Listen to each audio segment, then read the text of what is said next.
Hey everybody, this is Leslie, and you're watching Midlife and Nailing It. If you could please hit the subscribe button, the notification bell, and give this video a thumbs up, I would really appreciate it. Helps my channel out so much. Today I have for you another recipe of the week video. I am featuring a stuffed acorn squash. It's the first time I've attempted a recipe like this, and I've been wanting to give it a whirl for years, so let's go ahead and get started.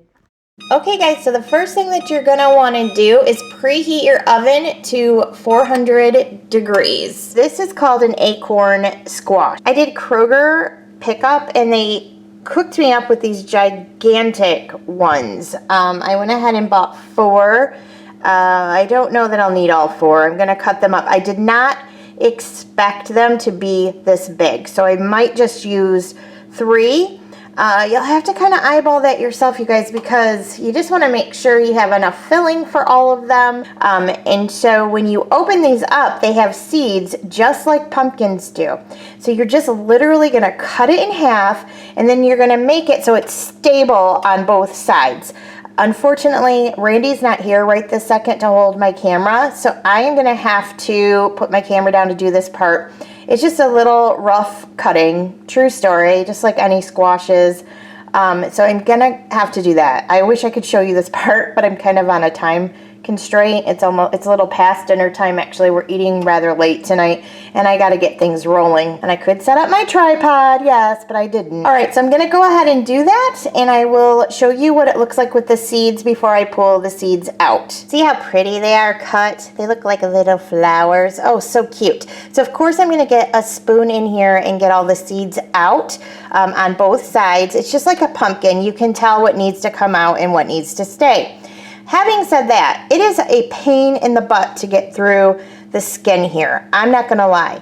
So what I did is I cut through the skin all the way through, and then all I had to do is put the slightest bit of pressure to cut downward, and it cut right apart. So the center part is rather soft. It's the skin that you got to get through. So if you kind of skewer it all the way around, it slices rather easily. I did have to take a little bit off of the bottom of this one because it was just toppling right over. This one's pretty secure on its own. So I'm going to go ahead and get the seeds out of here, and then I'll show you what comes next. Okay guys, so I am just using a spoon here and scraping down.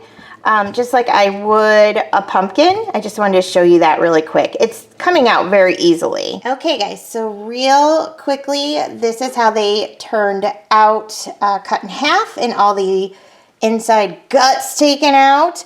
I'm gonna go ahead and grab my olive oil and salt and pepper and coat everything evenly inside and out. So keep in mind, and I don't mean to insult anyone's intelligence, the skin you're not going to want to eat. Like, that's just the vessel of holding the yumminess. Just look at it like that. All the orange part and everything we stuff in the middle, totally edible. But the green skin, you're not going to want to eat that.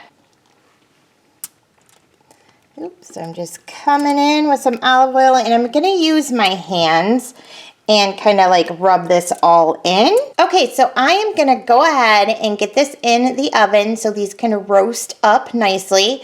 You're gonna go ahead and set your timer for 30 minutes. Most squash are all different shapes and sizes, and so this might take longer than 30 minutes, but it should at the very least take 30 minutes. After the 30 minutes, your fork should be able to poke through like the biggest one. If not, go ahead and cook them another 5-10 minutes and keep checking it. So I'm gonna go ahead and pop these in the oven now. Okay guys, so while your squash is roasting, you want to cut up 4 cloves of garlic, an onion, and 3 stalks of celery. You're also in a bit going to want to cut up 2 apples, but I would hold off on that for a little while. I think I'll cut them up at the very end. So let me go ahead and cut all these up.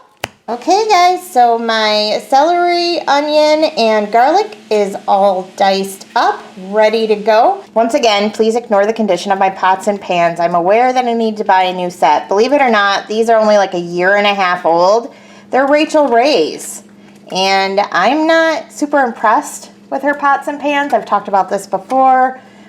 Before Rachel Ray, I had a set of Chef that fell from grace. I won't name her name, but it actually lasted me like a decade, almost into 15 years. And then before that, I had a set of Wolfgang Puck that lasted 10 years as well. So I sort of expected the same quality out of this set of pots and pans, and I did not get them. So that's just my opinion. Maybe you feel differently. But anyways, so I went ahead and I'm heating up my bigger skillet here. I'm gonna add a bit of olive oil, and then we're gonna throw in the sausage, which we're just using, I think we got Jimmy Dean sausage. I'm gonna get Randy working, and we'll check back in with him and the sausage situation in a moment. Randy, reporting from the stove.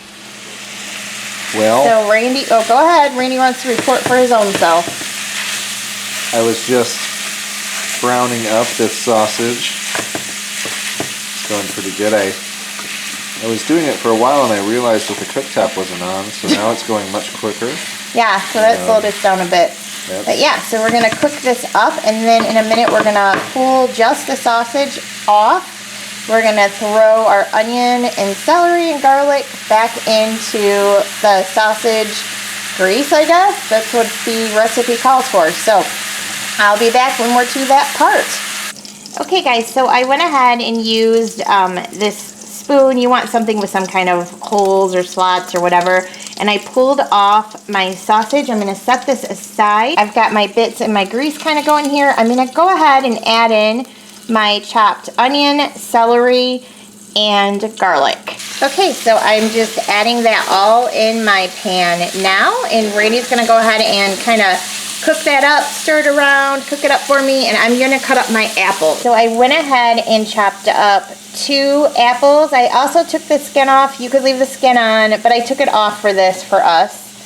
And then I'm just putting that in the bowl, and I wanna cook that for a good 3 or 4 minutes. To that, I'm gonna go ahead and add some seasoning. So I'm gonna go ahead and add some salt, some pepper, and then I'm gonna add some crushed pepper flakes. This is optional because these are hot. We like stuff a little bit spicy, so you gotta figure out how much you'd like to add to your stuff or how much you wouldn't on your own. I don't know what to tell you. I don't know how to gauge it. We like stuff rather spicy. So I'm gonna go ahead and let this cook for a bit. And I wanted to show you, I'm gonna grab the camera from you, Randy. I pulled out our squash. It did only have to cook for 30 minutes. The fork does go through. Let me go ahead and let these apples cook up for a little bit, and I will be back. My apples have been cooking about 5 minutes. With the celery, onion, garlic, and spices. And I'm going to go ahead and add my sausage back in.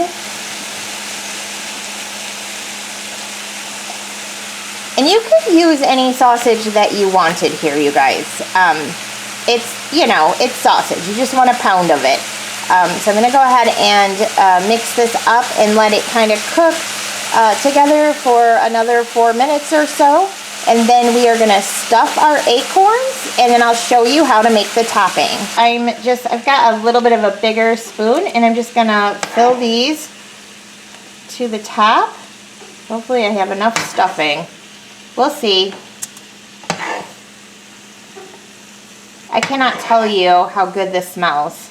Do you think this smells good? If this doesn't smell like fall savory heaven, I don't know what does. Like, I think this is gonna be absolutely delicious. This is the perfect amount for the 3 squash. Like, this worked out perfectly.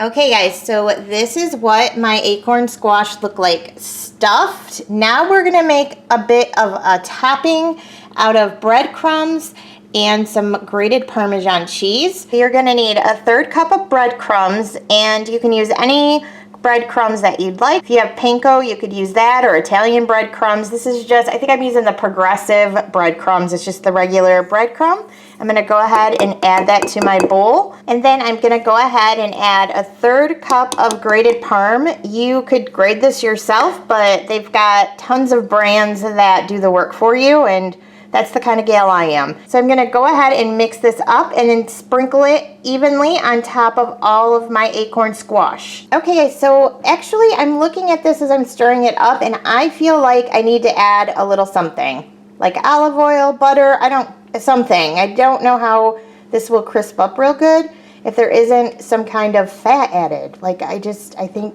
in everything that is in me, every meal I've ever made that had some sort of topping, I'm just going to add it. I think it'll be better. Just gonna pour in just a smidge of olive oil and give that a stir and see if that's the consistency that I'd like. I'm holding the camera myself here, guys, so bear with me on this part. If I were to guess, I'd say I added about a tablespoon, but I don't even think it was that much.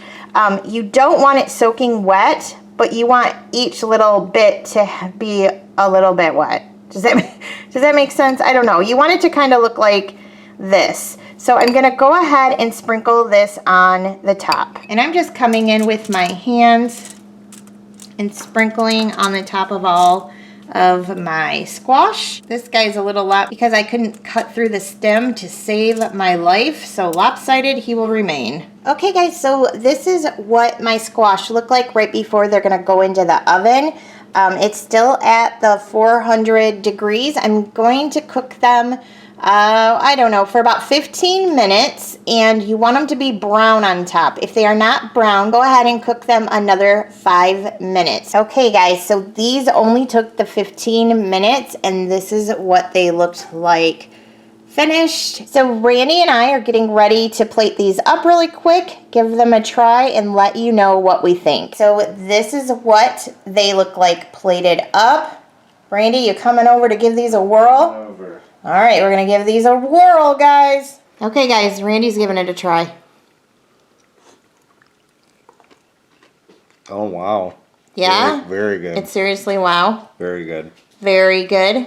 Awesome. I'm gonna give it a try, too. Okay, guys, I'm giving it a try. Oh my God, that's heaven.